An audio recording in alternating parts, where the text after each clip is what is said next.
అందరికి లైఫ్ లో ఒక డ్రీమ్ బైక్ అనేది ఉంటది. మీ లైఫ్ లో మీ డ్రీమ్ బైక్ ఏందో కామెంట్ చేయాలి. నా డ్రీమ్ బైక్ వచ్చేసి RC 200. నా కోరిక వచ్చేసి 2020 లో తీరిపోయింది. సో అందరికీ hi friends, welcome back. So ఈరోజు అయితే మన బండిలో చిన్న మైనర్ రిపేర్స్ ఉన్నాయి, అవి చేపించడానికి అయితే వెళ్తున్నాం. ఫస్ట్ అయితే పెట్రోల్ కొట్టించుకుందాం. ఈ పెట్రోల్ కొట్టించుకున్న దగ్గరనే ఒక ప్రాబ్లం ఉంది. నెక్స్ట్ క్లిప్ లో చూపిస్తాయి.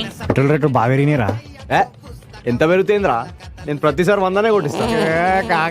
సో మీరు ఇక్కడ చూసినట్టయితే పెట్రోల్ ట్యాంక్ క్యాప్ దగ్గర మొత్తం జంగ్ వచ్చింది. నీళ్ళకెళ్ళి వాటర్ అనేది కిందికి పోతలేవు అనమాట. వర్షం పడ్డప్పుడు అయితే ఇక్కడ మొత్తం వాటర్ జామ్ అవుతుంది. ఒకవేళ అవి కనుక పెట్రోల్ ట్యాంక్ లకి అయినాయి అనుకో, నాకు హాని అయితే కథం అవుతుంది. సో మొత్తానికి అయితే మెకానిక్ షాప్ కాడికి అయితే వచ్చేసినాం. ఇంకో ప్రాబ్లం ఏంటంటే చైన్ అయితే కొంచెం లూజ్ అయింది. దాన్ని వేయించిన కాడ నుంచి అయితే ఇంతవరకు టైట్ చేయలేదు. సో అది కూడా టైట్ చేయమని చెప్పిన. సో మొత్తానికి అయితే మనోడు అటొక పాన పెట్టి మొత్తం గెలికి టైట్ అయితే చేసింది చైన్. నెక్స్ట్ మనం మెయిన్ గా మెకానిక్ దగ్గరకు వచ్చింది అయితే దీనికోసమే. ఫస్ట్ స్ప్రే తీసుకొచ్చి ఆ పొక్కలో వచ్చి 2 సార్లు గట్టి కొట్టిండు. దాని తర్వాత స్క్రూ డ్రైవర్ పెట్టి ఇట్లా గెలికిండు. దేబ్బకు పొక్క పడ్డది. ఇక బకెట్ నీళ్ళు పోసినా ఏం కాదు కావచ్చు. ఇక మొత్తానికి మనోడు ఈ పని చైన్ టైట్ చేసినందుకు నేనైతే 50 రూపాయలు ఇచ్చిన. వర్తో కదా కమెంట్ చేయాలి. ఇంకా నెక్స్ట్ వీడియో వచ్చేసి RCకి స్టిక్కరింగ్ చేయించిన. వీడియో పోస్ట్ చేయాలంటే ఈ వీడియోకి అయితే ఒక 10K లైక్స్ చేయండి. పక్కా వీడియో పోస్ట్ చేస్తా. సో మొత్తానికి అయితే ఈ వీడియో అంతా మళ్ళీ నెక్స్ట్ వీడియో కలుద్దాం. అంతవరకు లైక్ అండ్ సబ్స్క్రైబ్ చేసుకొని రెడీగా ఉంటారు. Thank you, bye.